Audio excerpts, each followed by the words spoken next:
Dieses Video wird dir präsentiert von helden.de, deinem zuverlässigen Partner für Fahrrad- und E-Bike-Versicherungen. Mit dem Heldencode aus der Videobeschreibung sparst du zusätzlich noch den ersten Monatsbeitrag und unterstützt dadurch diesen Kanal Fahrradstadt Hamburg. Also nordamerikanischer Kanal aus Nordamerika. Und für die ist es natürlich nochmal, also für uns ist es natürlich auch ein großer Sprung in die Niederlande, aber für die ist es natürlich noch ein riesiger Sprung. In the Netherlands was an eye-opening experience that made us at the same time more hopeful and more pessimistic about the future of our cities back home in North America. Experiencing the obvious success of the Dutch cycling model in person made it all the more clear that bike-friendly cities are nice places to live, and that there's no big mystery about how to make urban cycling safe, convenient, and enjoyable. At the same time, it's hard not to feel disillusioned and frustrated by the fact that these straightforward solutions for better cities remain stubbornly controversial in North America. They've been held captive to a radical bike lobby. With even the most basic. Ach, das erinnert mich ja sofort an alles, was ich aus Hamburg kenne und höre. Diese radikale Bike-Lobby, die alles dominiert, ist klar, Digga. Ja, in welcher Welt lebst du denn bitte? Die radikale Bike-Lobby. Möchte ich gar nicht sagen. So ein Spinner, du. They've been held captive to a radical bike lobby. With even the most basic bike infrastructure getting caught up in culture wars and being treated as an existential threat to the rights and dignity of drivers. And we have downtown politicians ramming these bike lanes onto streets that don't make sense to the community. In this video, we're going to cover what impressed us most about infrastructure and cycling in the Netherlands on our recent 2-week trip covering 6 cities. But before we get to the good parts, there were actually a few things that surprisingly didn't impress us about the Dutch cycling experience. The first is gas-powered mopeds or scooters, called snorfietsen in Dutch, which are allowed to use most bike lanes in the country, outside of central Amsterdam. They're very common and many sound and smell kind of like lawnmowers. Ja, das stimmt, das ist mir auch aufgefallen. Ich hatte da auch so eine Begegnung gehabt, wo dann so eine Gruppe aus 20 an mir vorbeigefahren sind. Das war sehr unangenehm. Jetzt nicht von da, dass sie da gefahren sind, sondern einfach dieser Abgasgeruch, den sie alle gelassen haben, das war so sehr unangenehm. Also ich finde, da kann man schon unterscheiden zwischen Elektro und Benzin, Diesel-Zeugs da. Also das war wirklich sehr, sehr unangenehm. Ja, das kann ich auf jeden Fall bestätigen. Ich fand es auch sehr unangenehm. Und laut sind die Dinger. Diese Dinger sind laut. Furchtbar. Getting passed by one of these can take away from an otherwise blissful cycling experience. Ja gut, ich sag mal, die Elektro-Dinger, wie die mit dem blauen Kennzeichen, da hatte ich jetzt wenig Probleme mit. Das war schon okay. Die könnten auch gerne vielleicht 10 cm mehr Abstand halten, wenn sie so schnell an einem vorbeirauschen. Aber das hat mich jetzt weniger gestört. Also die gelben, die mit Benzin und Diesel, die fand ich wirklich schlimmer, weil die laut waren, die haben gestunken. Das war wirklich nicht dolle. Back in Canada, we don't really have gas-powered vehicles in bike lanes. Another less than positive surprise was the Dutch public bike share system, which seemed less flexible and more expensive than other systems, including our beloved Bixi in Montreal. But that topic probably deserves its own dedicated video. This might also come as a surprise, but the dedicated bike lanes and pathways that we saw and used on our trip were very nice, but actually lower on the list of what impressed us most. They were on average wider and more likely to be separated from traffic than dedicated bike infrastructure back home, but the basic designs were actually pretty familiar from cities like Montreal and Vancouver. The Dutch have one-way cycle tracks, two-way cycle tracks, multi-use pathways in more suburban or rural areas, and yes, they even have painted bike lanes. The one design. Painted da muss man unterscheiden. Also, the Dutch have one-way areas, and yes, Painted ist schon richtig. Die weiße Linie ist gemalt, aber das Rote ist eben nicht gemalt. Und das ist schon entscheidend im Vergleich zu dem, was wir oft machen. Das Rote ist eben gefärbter Asphalt. Das ist in dem Fall hier keine Bemalung. Und das ist schon ich finde schon ein starker Unterschied, ob ich einfach nur Farbe drauf male, die dann irgendwann weg ist, oder ob ich das mit gefärbtem Asphalt mache. Das ist für mich schon ein starker Unterschied. Also hier hätten die im Video doch etwas spezieller sein können, was das Ganze angeht. Also ein bisschen spezifischer. even have painted bike lanes. The one design we encountered that feels the most novel from North America is having separate two-way bike paths on both sides of a larger arterial road, which makes it easy to bike in either direction without having to cross the road. There are lots of places back home where this would be great to have. But overall, the magic of the Dutch cycling experience is not that they have any super secret or unique bike path design.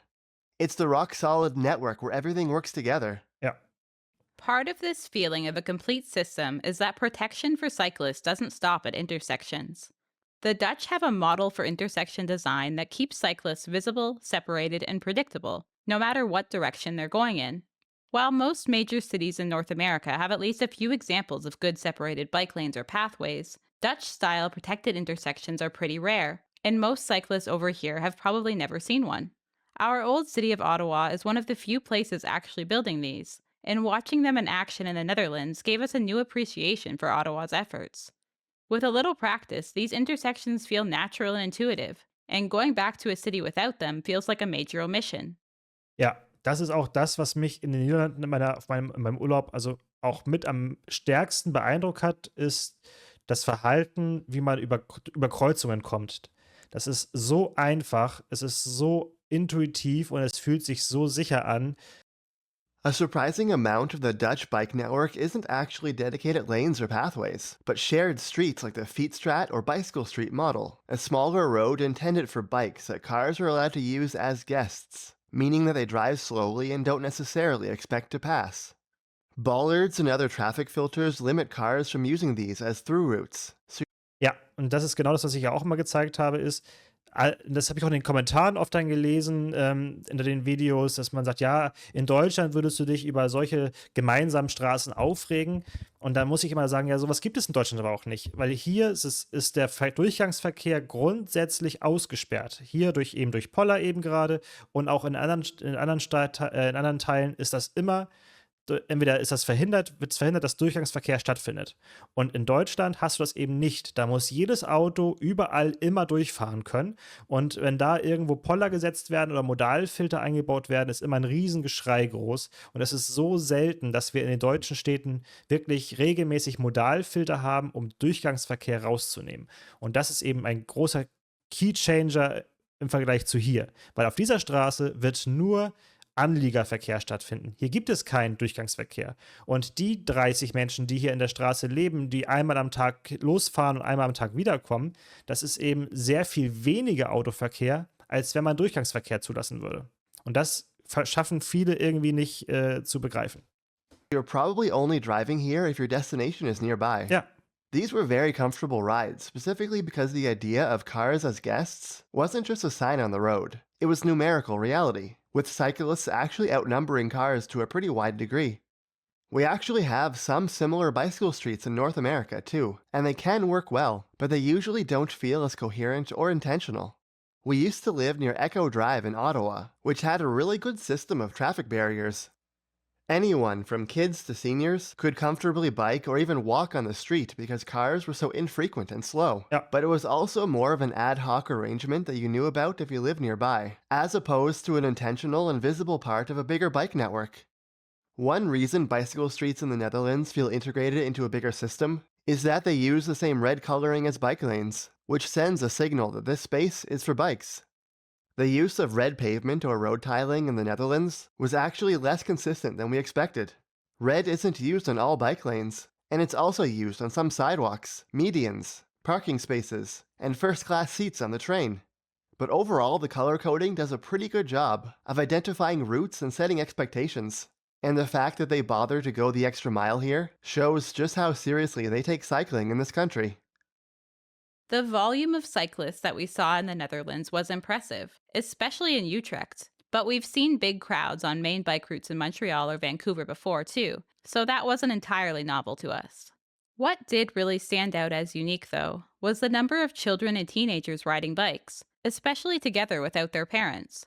It's really cool to happen across a school at the right time and find a long string of students arriving by bike, or to bike through a suburb and see groups of kids and teenagers just biking around together.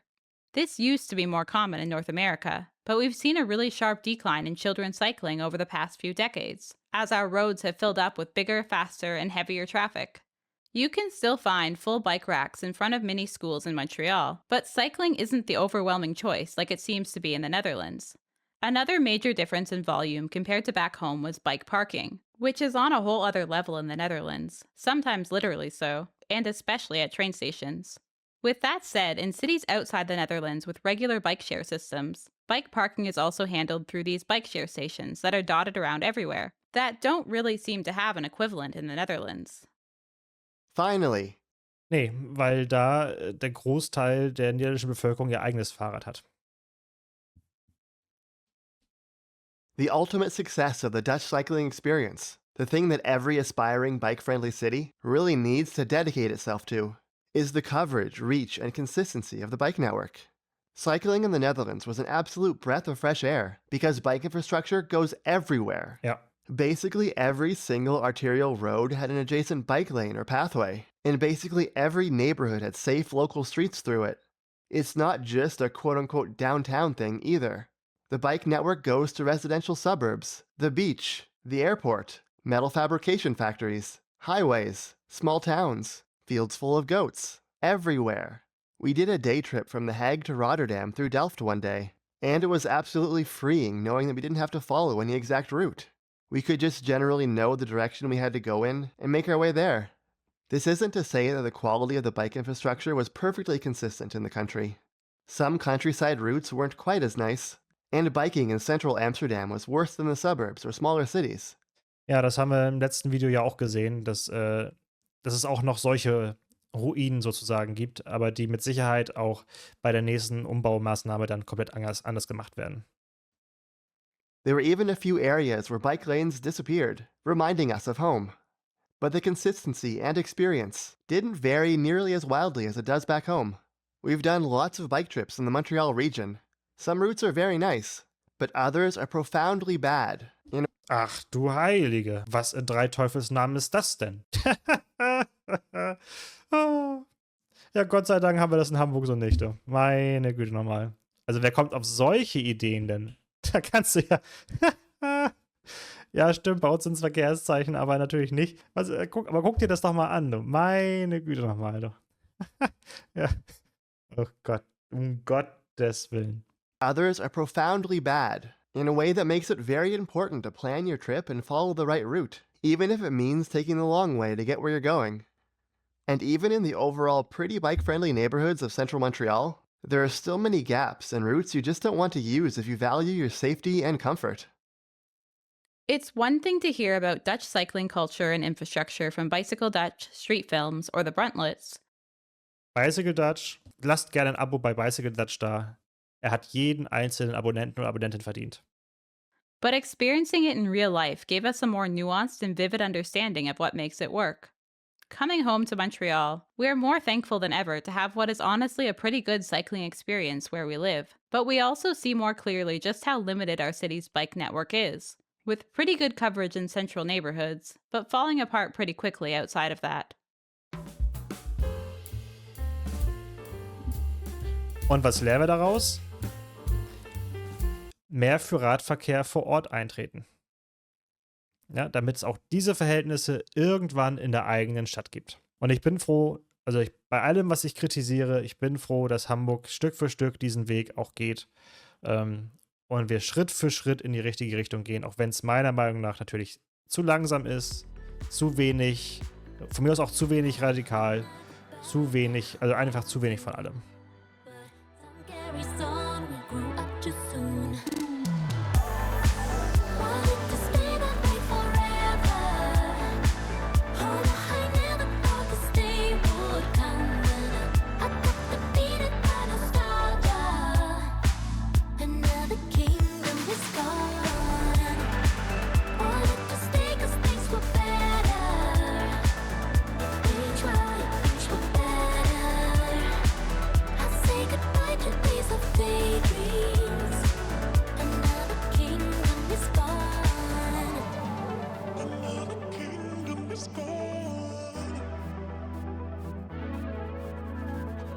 Do you remember all the places we went, the spaces we